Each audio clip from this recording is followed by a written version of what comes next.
Hello, hello, everyone. Good morning.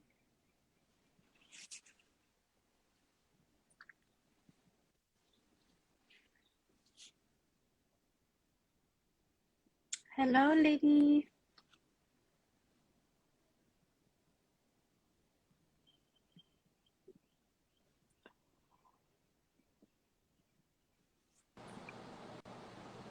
Hello. Hello. Can you hear me? I can, 100%. Oh, no, you went away. Where'd you go? Hola, hola, Dorian.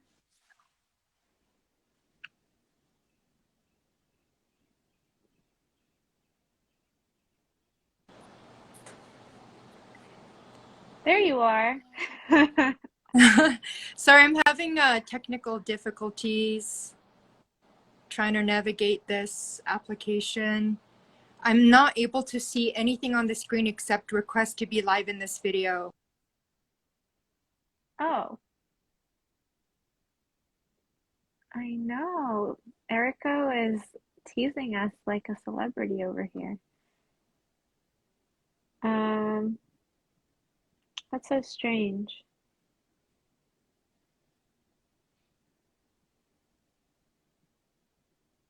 Well, while we're waiting, how is everyone's day? Hello, Mario.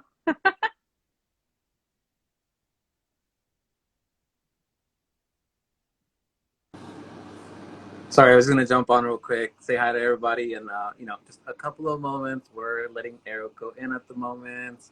So happy everyone is connected and joining us. Let's see, Eriko, if you can hear me, I have accepted your request. You should be able to join now.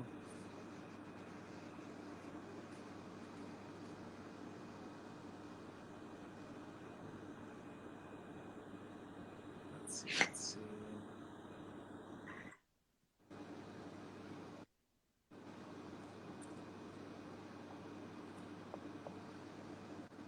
How are you doing today, Nicole? I'm good. I'm Oh my excited for God, this. finally. Hi. Hello. All Hello. right. Thank you for everyone's patience. You are all good. Well, thank you for joining us, Erica. Thank you, everyone who's tuning in. Before we get started, I am Nicole Solis-Sison. My pronouns are she, her, they, them. This UFC Artist Spotlight Instagram live series is a monthly 45-minute conversation between two artists who happen to share an undocumented experience. This IG live takes us to the end of season one, so kudos to the PR and visibility team at UFC for putting on such a beautiful season. This has been a virtual space for our members to share their intersectional experiences, projects, and artistry. This series is funded by the MacArthur Foundation, and I hope to see you all for season two. So thanks for joining. And I want to welcome Eriko. And Eriko, please introduce yourself. Hi, everybody. Hi, Nicole. I will just direct this to Nicole as this is a conversation. My name is Eriko Tsogo. I am a multidisciplinary artist, curator, and cultural producer based out of Denver. I am represented by Tapan Collective in Los Angeles. New to social media, I recently opened Instagram, I would say probably about like a month ago, a little bit over a month ago. And I have a social media curator, Ping Yu, who helps me. She's fantastic. But this is my first time doing a live, so excuse any technical, mishaps. Thank you. No, thank you. And glad to be the first person you're doing a live with. Um, so I know we're Thank supposed you, to get Nicole. started with some questions, but I'm so interested around the piece that's behind you before we get started. Is that your piece behind you that we're looking at? Oh, yes, this piece I did a DIY background. This is my father's painting. My father is an abstract expressionist, but he's also trained in a lot of Tanka art, and so his art uses a lot of figurative and folklore elements. Oh my gosh. So Yeah, so so I art just your thought, art why practice, not? right. So does art run in your family? Like everyone is an artist, or is it mainly you and your father? I would say everyone is a creative. Definitely, it's a huge creative family. But I take after my father for sure. My mother comes from more of a theater background. My father is a professional artist and still a currently training, practicing artist. Um, but his influence in my culture, I'm from Mongolia, is so vast. And learning his influence in my culture and just what it means to be an artist and having a father as an artist, and growing up with him has been or continues to be an interesting experience and a big learning experience. And like that takes me into my first question to you is, can you tell us about your journey on becoming an artist today, and how has your family or status, or maybe describe also your art practice? Like, how has that all impacted your journey?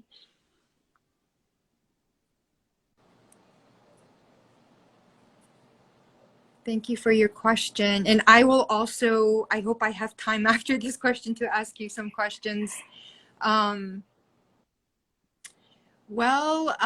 art is really all I know. It's the environment that I grew up Mm. in, but it's also been such a catalyst in my life, and in the life of my family, in the way that we immigrated in our immigration story, and also how we have built a home and the meaning of home, and still how we seek these questions and these themes are integrally connected to art and creativity.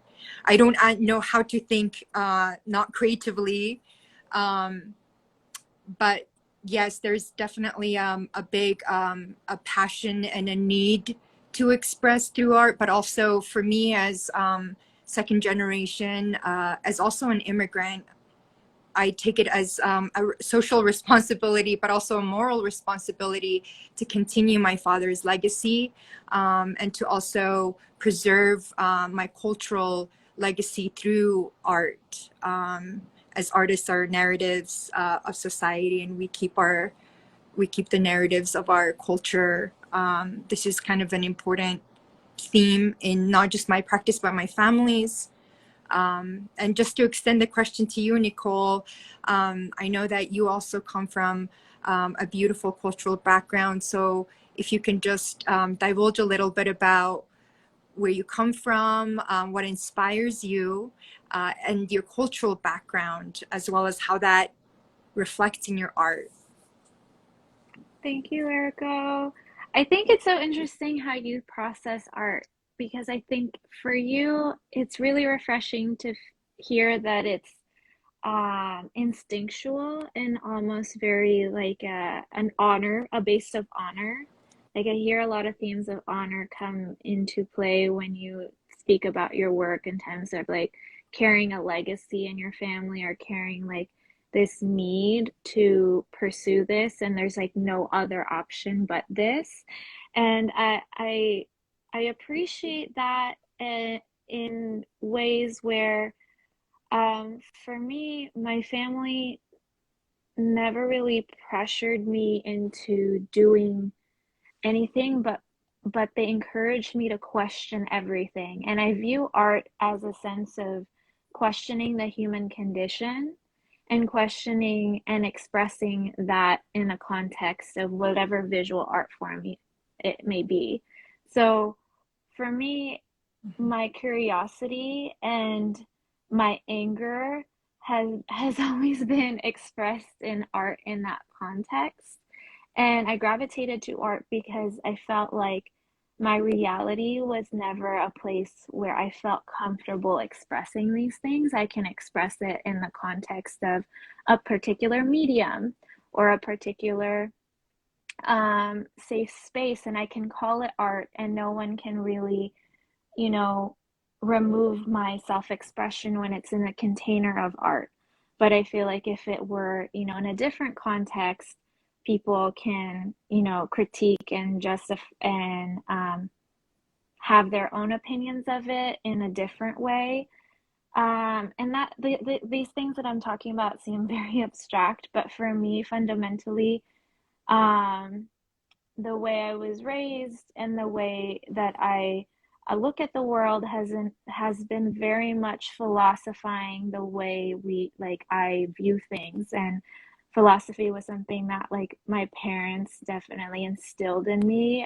They asked me to come up with my point of views at an early age and defend them, and and and again, like, express them through different ways. And I felt like art was the best place for me to do that safely. Um, and also kind of come up with a new world and a new way of existing that didn't exist in, like, through policy, for instance, or immigration, or climate change is a topic that I talk about all the time in my work.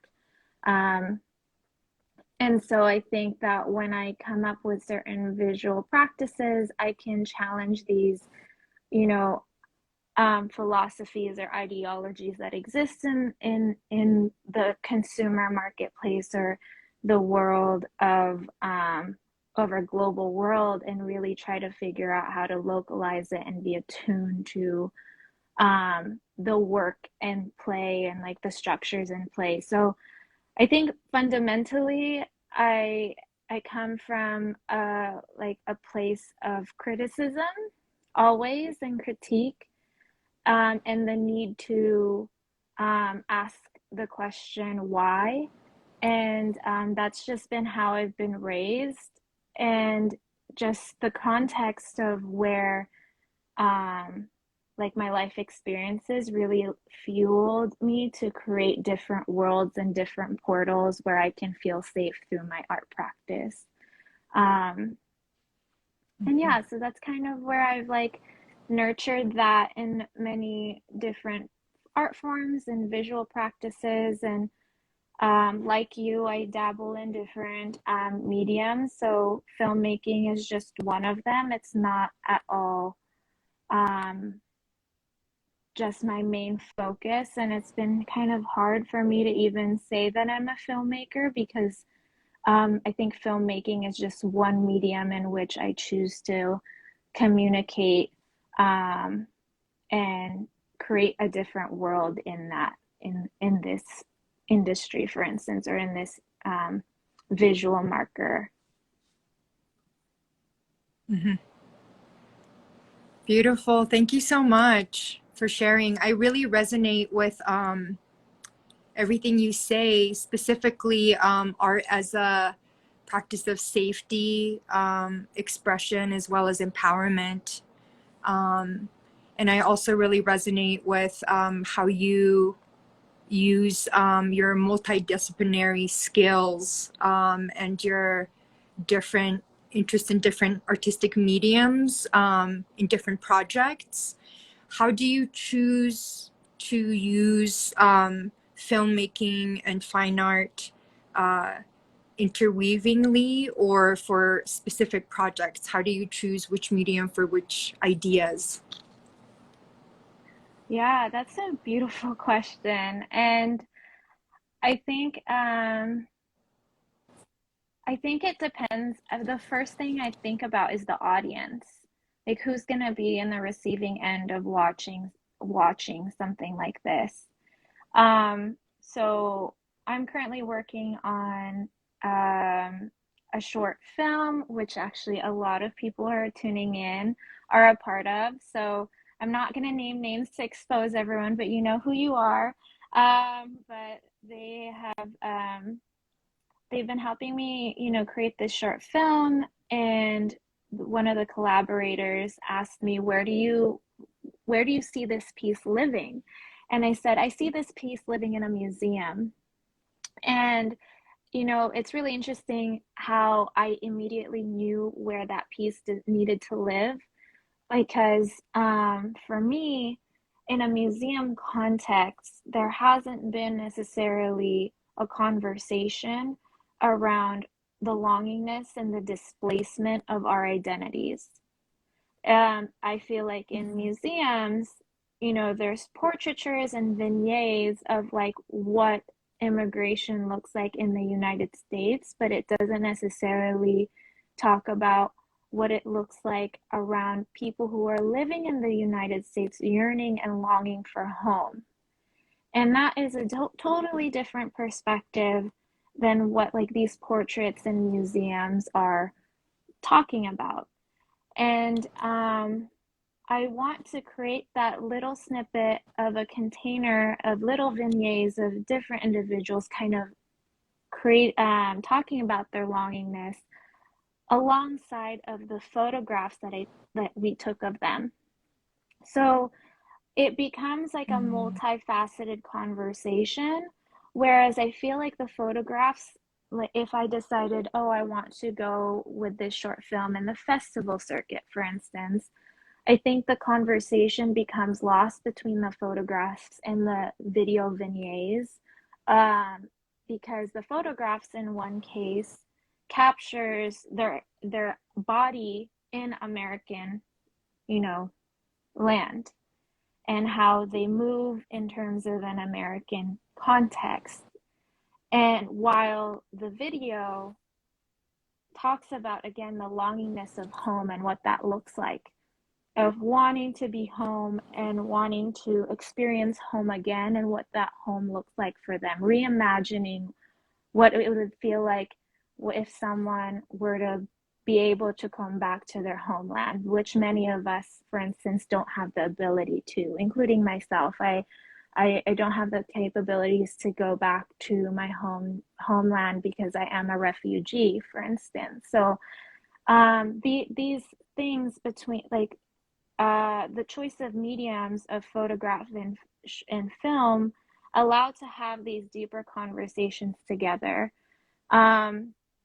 And again, I could have put the short film in the festival circuit, which could still happen and could still exist, but the photographs have to accompany it, and that has a lot more of a conversation around how can the photographs be shown in the context of a film festival or a virtual screening, for instance, whereas a museum can really lend itself for that. So to answer your question, I really do start with the audience and then determine what are the needs of the audiences, or why do I need to communicate to this audience? And then I pick the mediums to go along with how I talk about these to these audiences. How about for you? I know that Thank you, you also. Nicole. Yeah, of course. Like, for instance, I know that you did a short I want to film. see your project. What is it called? Yeah. Well, I'm so Your secretive, museum and project. So, I hope to I come out understand it's with in it process. sometimes. Yeah. I'm definitely the person. Oh my gosh, look, Nario's calling me out with a ... because they know that I've taken so long with this project. But it will come out sometime in this year. That's what I'm putting out there. So stay tuned and follow me to see what I come up with, but it will be coming out this year. And more soon. That's all I can say. Congrats, Nicole. Like with filmmaking, it just amazes me how long it takes. Also, it's a different type of medium, and the team working aspect of it. So I completely understand the in baking process. I get that. Right, and I think What you filmmaking, also for from you, instance, oh, sorry, go for it. I think there's a yeah, I lag. think also what I'm Um, saying is coming a little bit later. Yeah, sorry about that. I it's just wanted to okay. kind of expand on something that you said that really touched me. And it's very prevalent in every work that I do. And it's about the fantasy of home, the longing. I really like that in your current project, you kind of inverted the lens, because I think many works often address from the other perspective, but, directly affected folks and how, perhaps what fuels us, but also what hurts us, that marginal Mm, perspective. The Mindscape Mongolia for me is is my source, is my fire. mm, The very inability to go back to my home is sort of also part of my inspiration system right now, But in moving forward with my life as an immigrant and understanding the complexities of identity, the more I grow in my practice, I think about, you know, um, I don't know. I think about the contentions of identity. It's changing for me a lot, and the importance of fantasy, but also the big apprehension, the weight of all of us wanting to go back, and the big disappointment that would happen. But then also, one chapter closes, another thing opens, and yeah, this is a big kind of period that I'm going through right now, where actually, as we speak. I'm currently working on an advanced parole to be able to attend an artist residency program in Oaxaca, Mexico.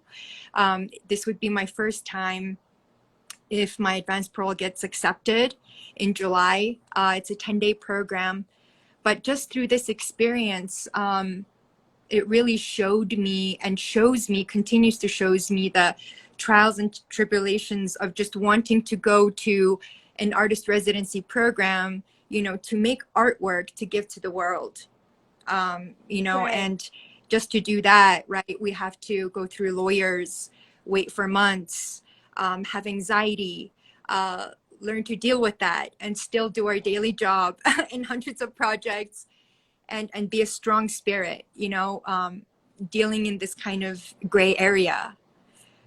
So this is something, of course, I look to UFC family and people like you, Nicole, who, just do amazing things. And some of y'all have tread this road, and it inspires me to show that, don't give up, have hope, and where there's a will, there's a way.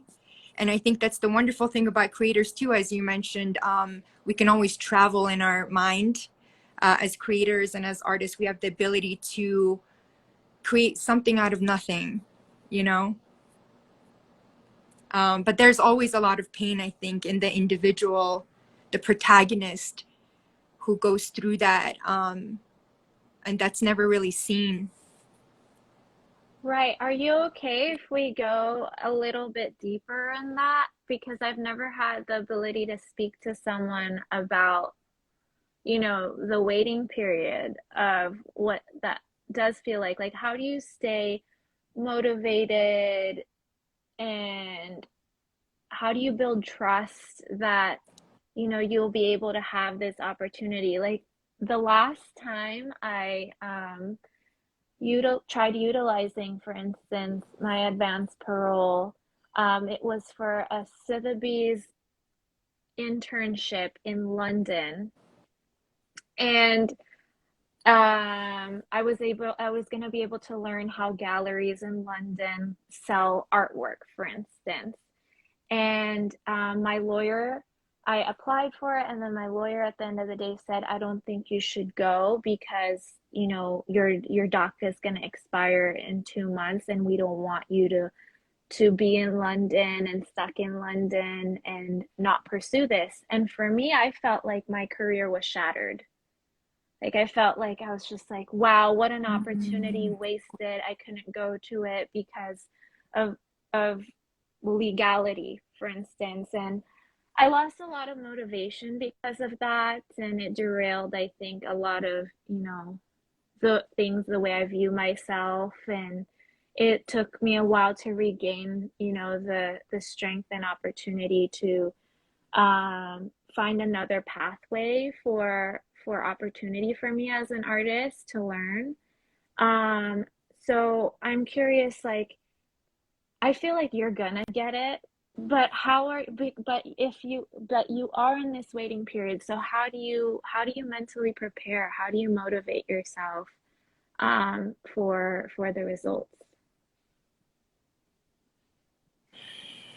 You know, thank you for asking, Nicole. Of course, I don't want to, I want to be positive, but Yeah. this is actually very interesting. Like as I speak to you right now, that feeling is very real for me every single day. Like I don't even sleep too well right now because the dates are getting Mm, closer.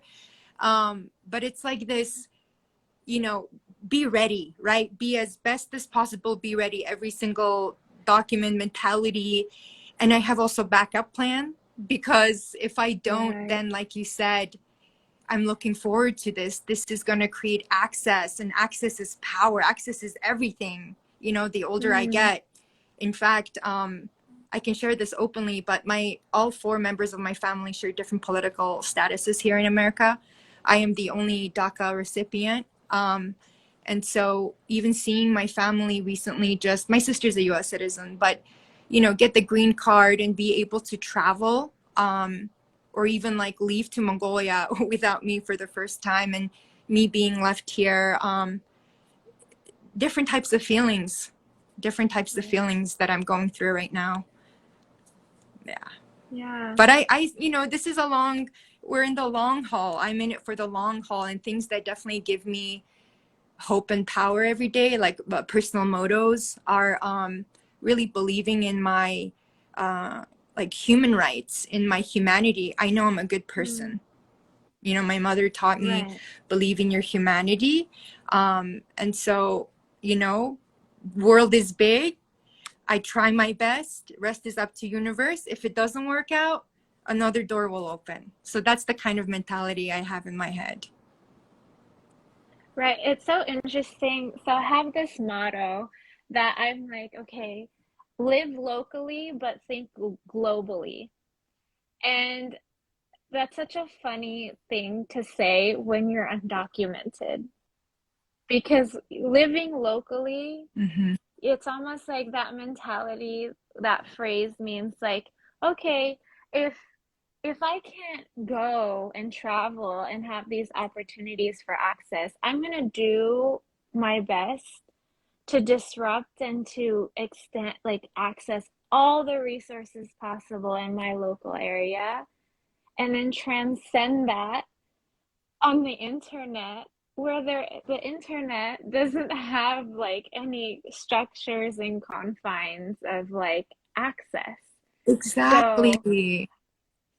I mean, I think that's why I love digital work, and I love, virtual reality, and I love, alternative universes on the internet, because the internet has provided me opportunity to expand my world, rather than feel rather than waiting for a physical opportunity. Mm-hmm. Oh my God. You just touched the heart, Nicole, I think, of um, what the metaverse is, like why it's so Right. interesting, and where the power of the metaverse, it's the community, it's the aspect of the borderless. I love that dimension. um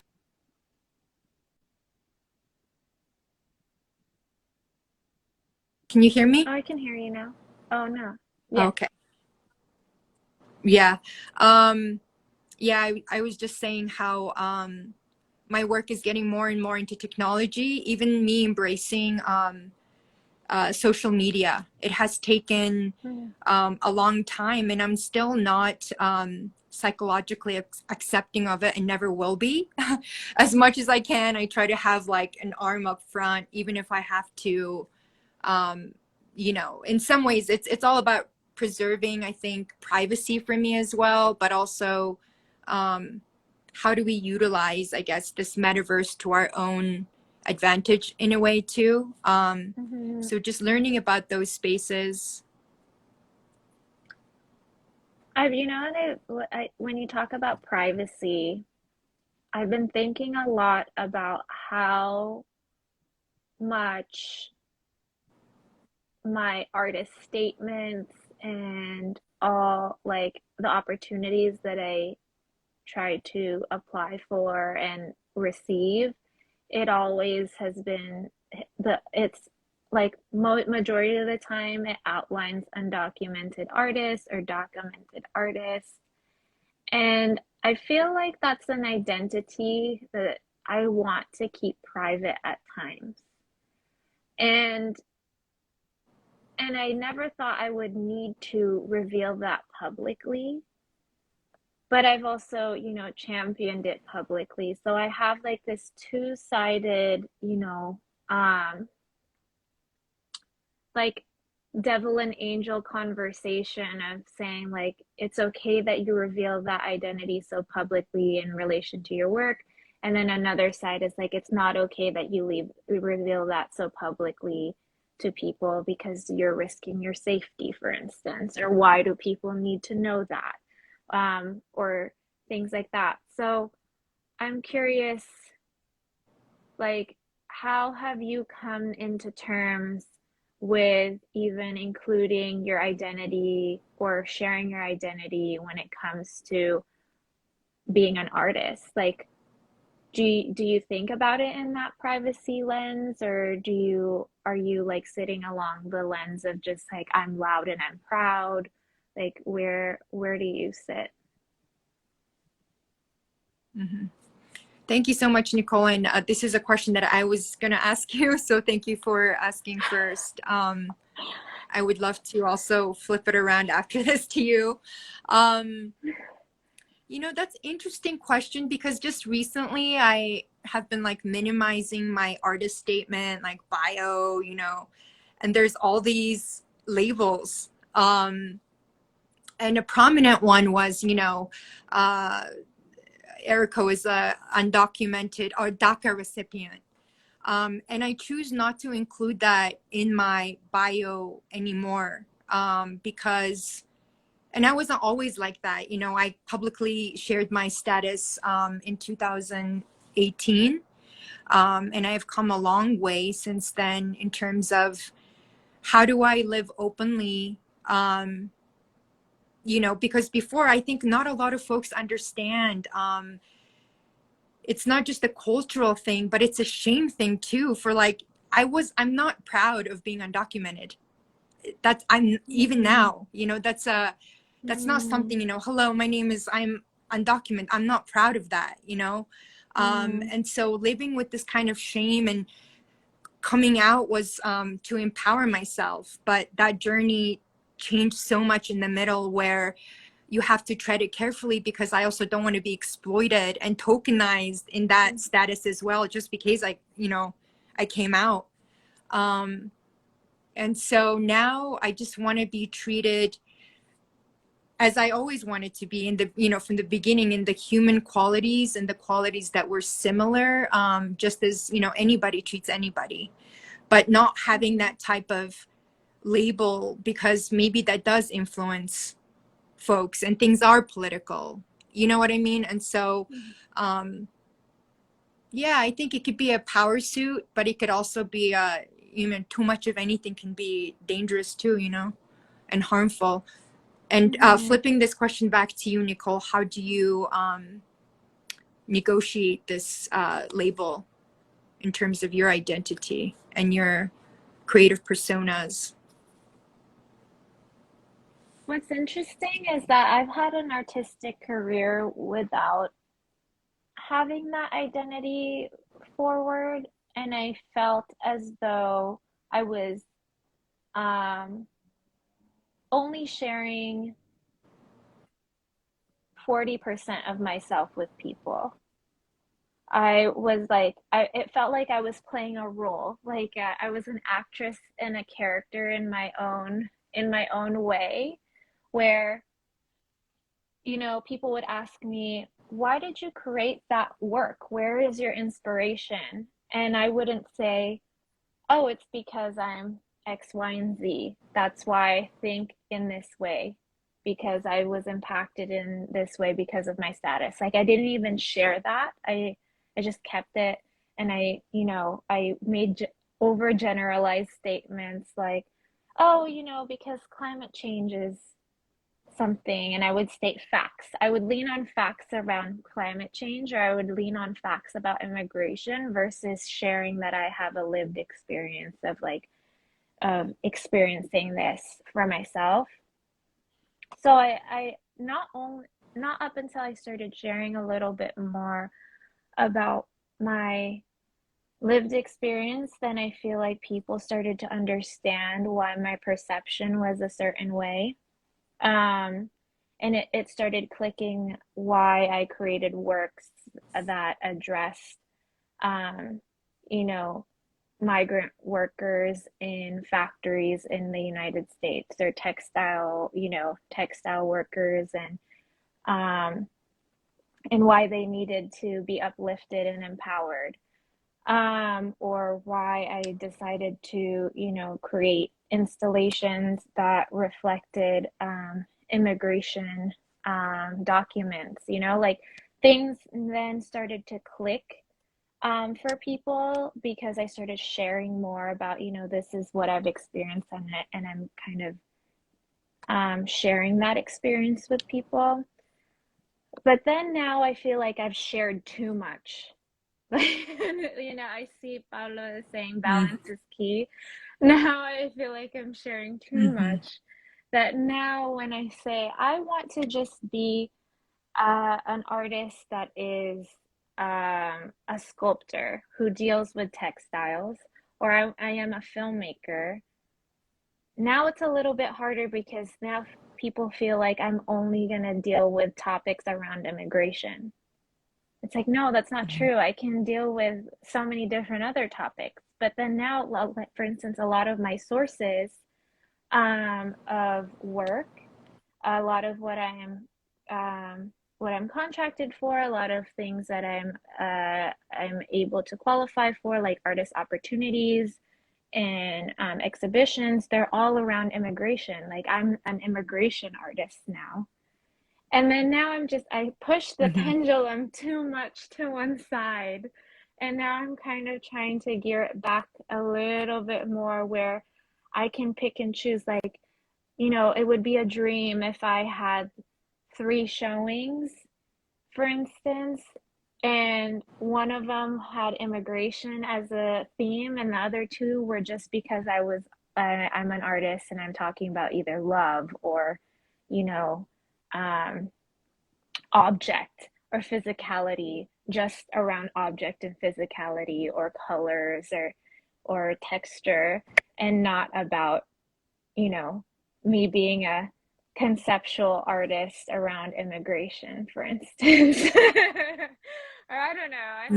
Now Mm, getting I to love a that. little bit, I'm a little bit, yeah, like I think I don't, I'm not a diasporic artist. I never viewed myself as a diasporic artist. Do you see yourself as a diasporic artist?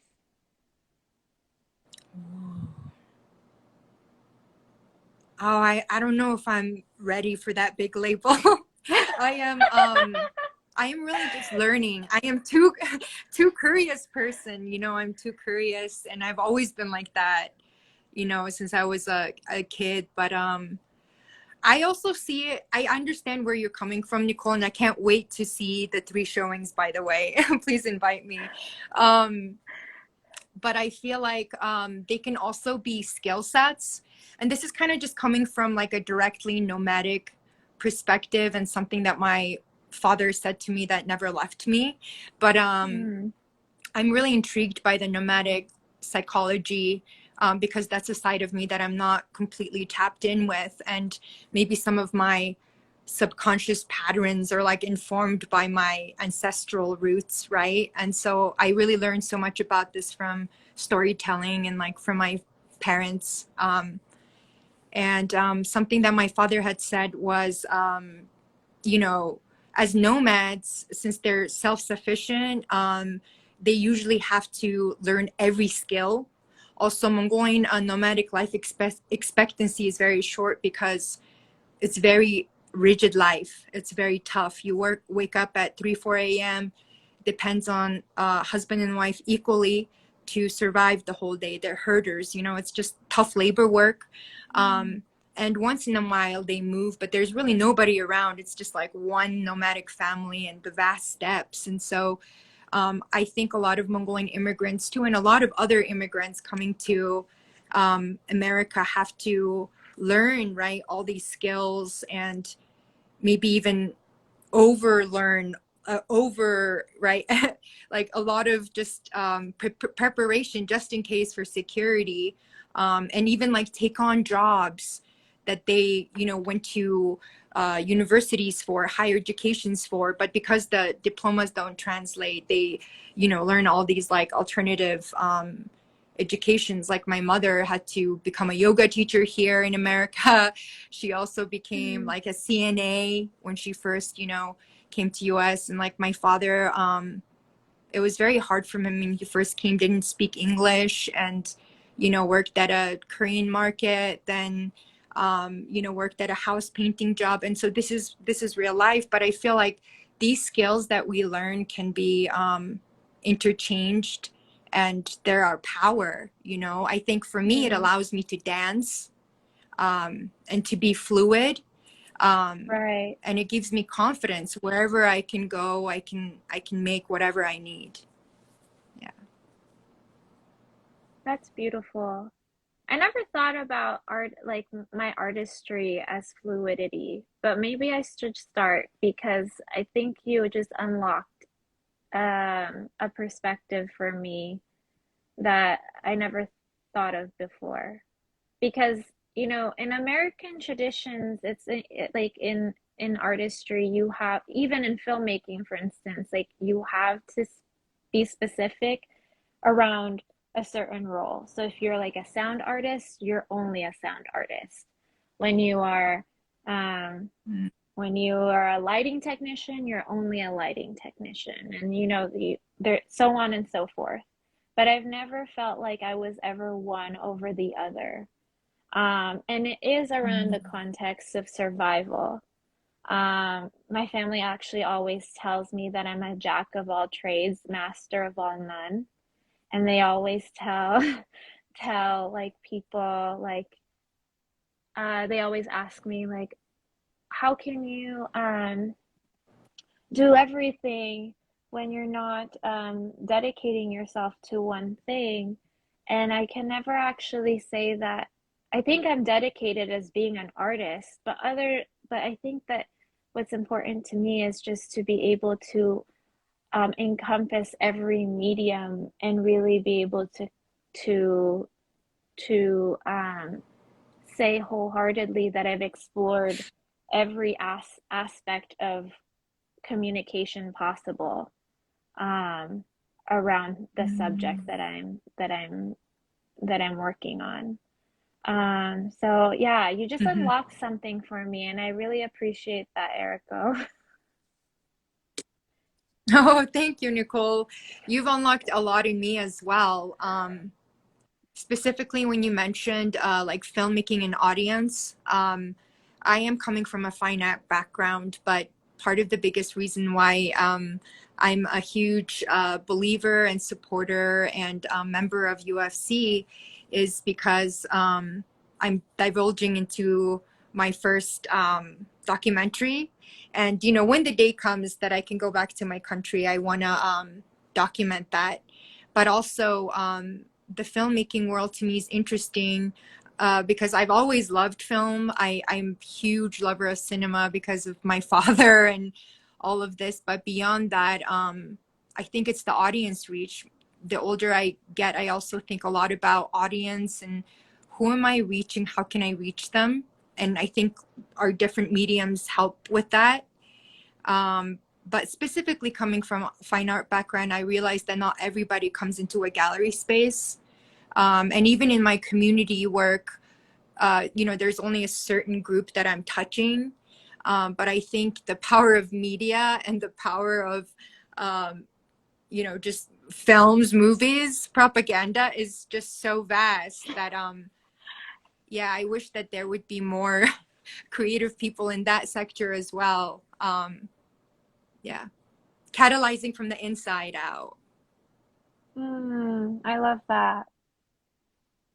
So I do see that we have questions, and maybe I can go back. Oh, I don't think I can go back to the questions, but I remember some of them.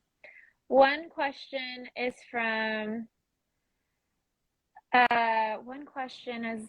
what someone's asking, on a lighter note, what's your favorite dessert? Do you have a favorite Nicole? dessert? I have to Okay. think about that. You can go if you have more. Oh, okay. Thank you, Liddy. Thank you so much. Okay. So, we're starting a little backwards, but my favorite dessert it currently is Ben and Jerry's strawberry cheesecake ice cream. And I just had it today, and it was a hot day, so that's top of mind. Um,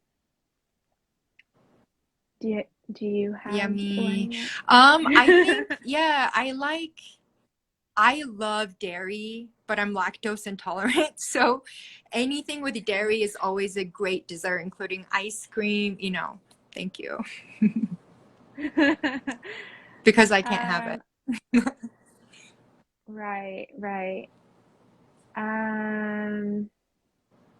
Ooh, this is a good one. How do we practice wellness and care emotionally and spiritually?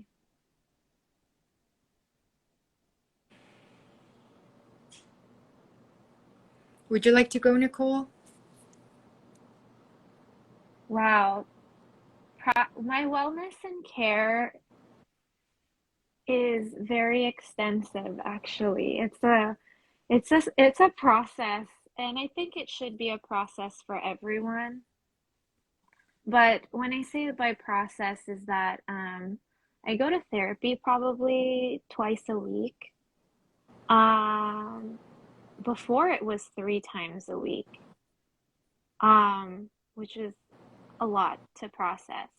But now I do therapy twice a week. And then I spend a lot of times outdoors.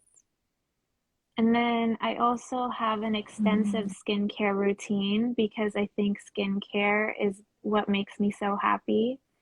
I know I had a good day if I really dove into my skincare routine. But going back to the therapy part, I have different therapists.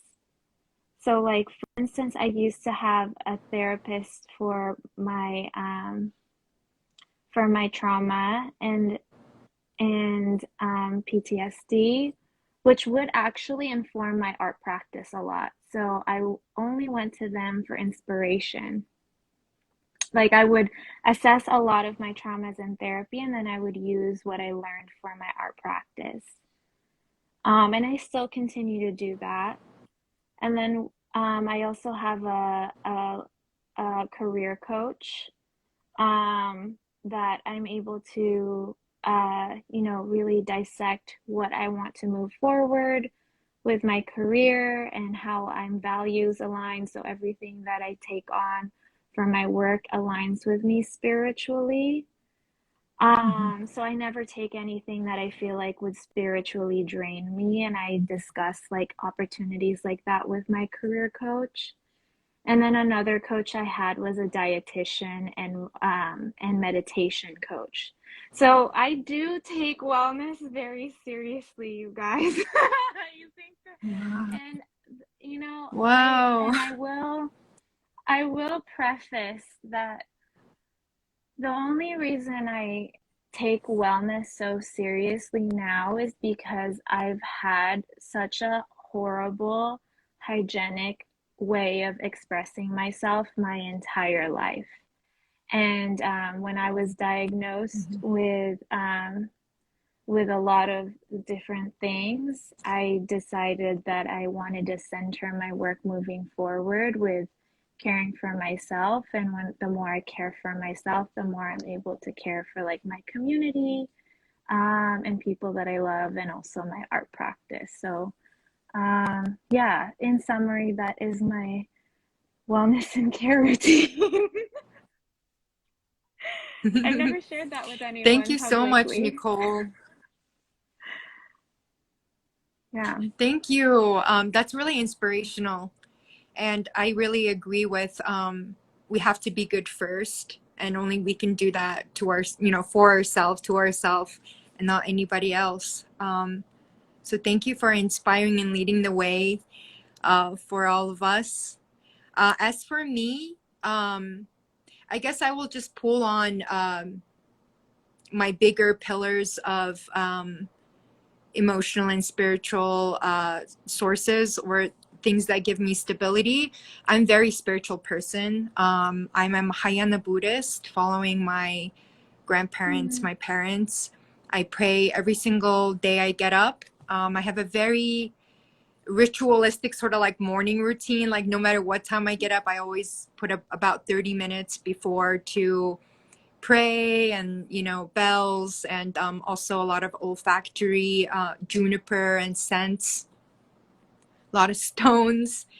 um, but I would say, yeah, definitely a lot of spirituality, praying, mantras.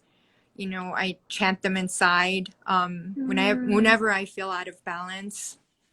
mm, and swimming, I find a lot of healing from water and fire. um, Yeah, so I definitely have to go to the mountains more living here in Colorado. I really wish that I can say that I interact with nature a lot recently, but I have not been, because of just the machinations. But no excuses. I will get on that, Nicole. So thank you for reminding me. I love that. What's your sign, by the way? Sun sign? Yes. I'm a Libra. How about you? Ooh, I never knew that about you. Um, I'm a Scorpio, and maybe you can tell UFC my has a my lot of Scorpio intensity. energy. I love it. I love Oh my, Scorpios. I'm a Scorpio rising. oh my gosh, I'm an Aries rising. So wait, does that mean Aries and Libra are like both air, right? Wait, no, or fire. I don't know. I don't know. I don't know what I don't know. Oh my gosh. Yeah, Um, just we wanting love to go. Was Libras. there any more questions? Yes, there's more. There's more. Someone's asking, what has been inspiring us lately?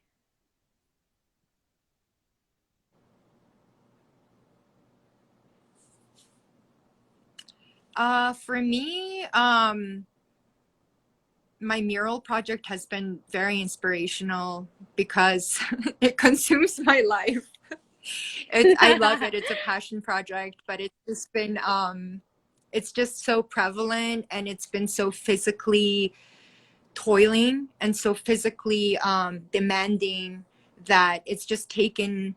I've completely surrendered in some ways. Like I had to let the control go, and allowed whatever to happen, which in turn really transformed me, I would say, in a month's time, in the way that I work with people, delegate responsibility.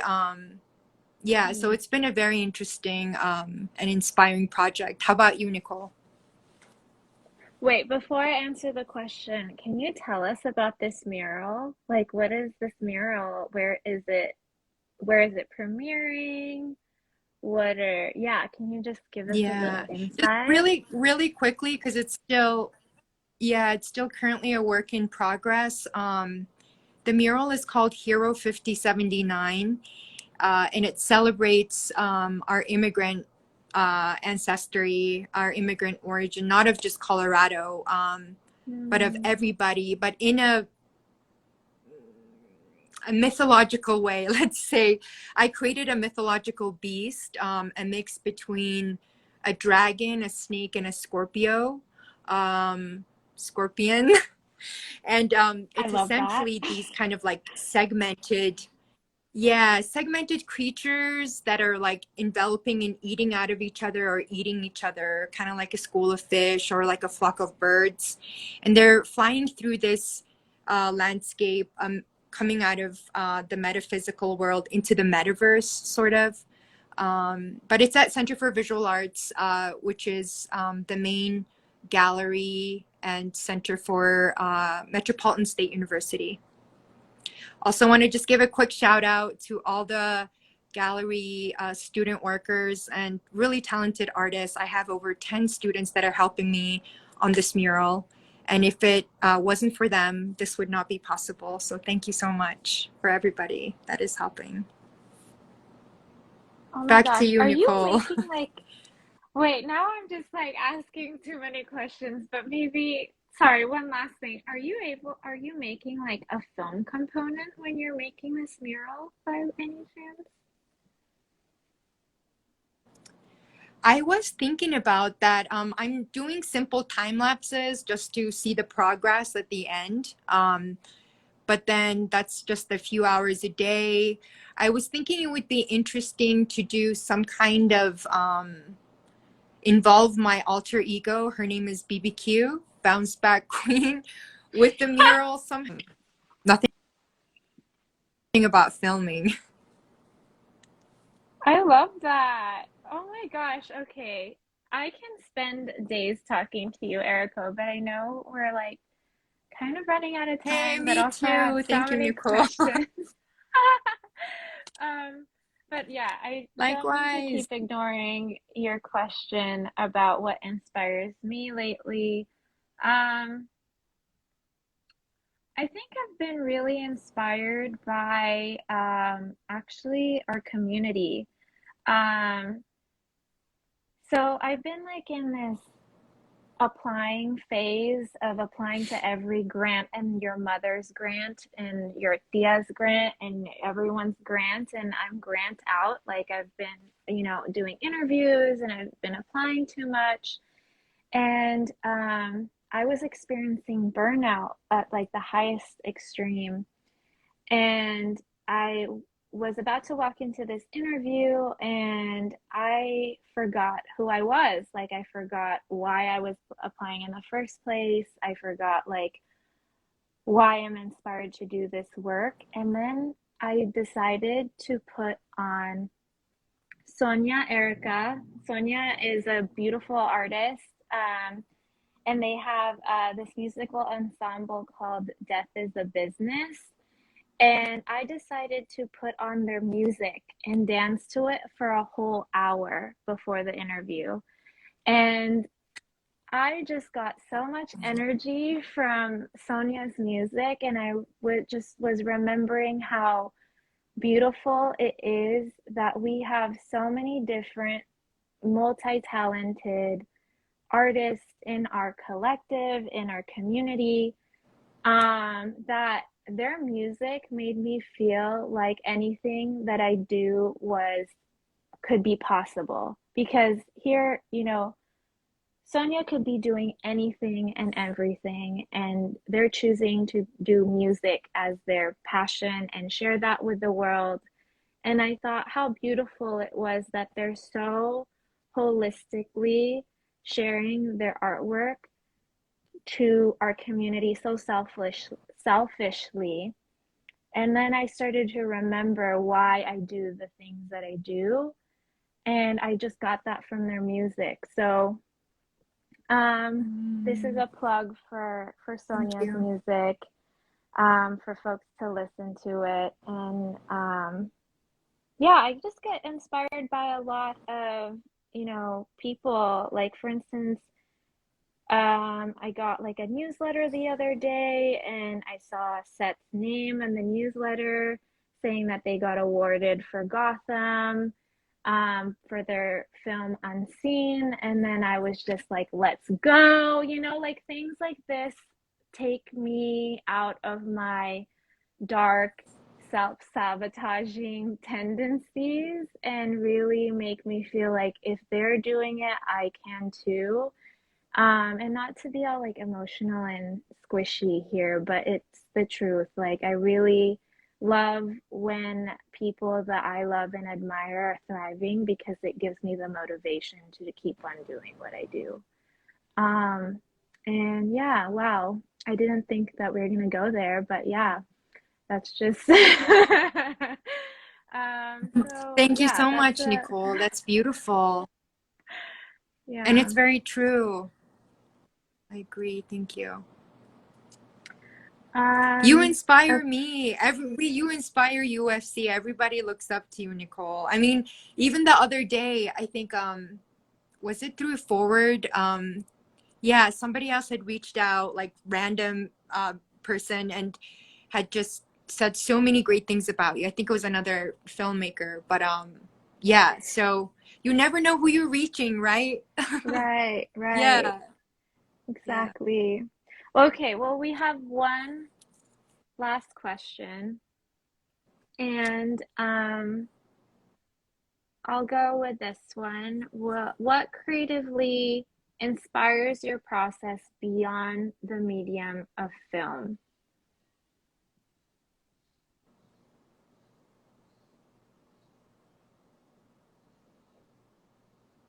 Um, I could answer that.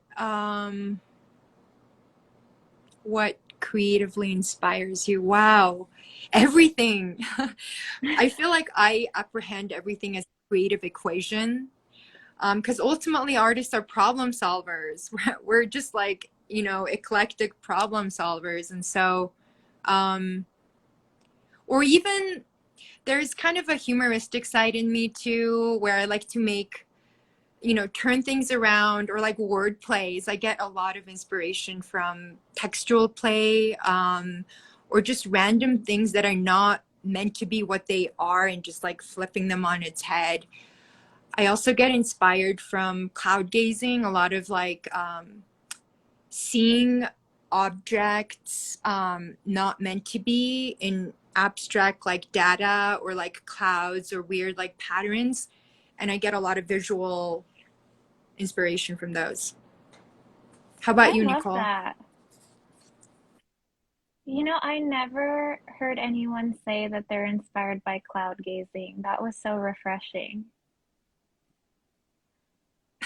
That was like Thank you, Dolly. Dolly. I want to hang out with you and just like have like an Eriko cloud gazing experience. Like unlock what you see.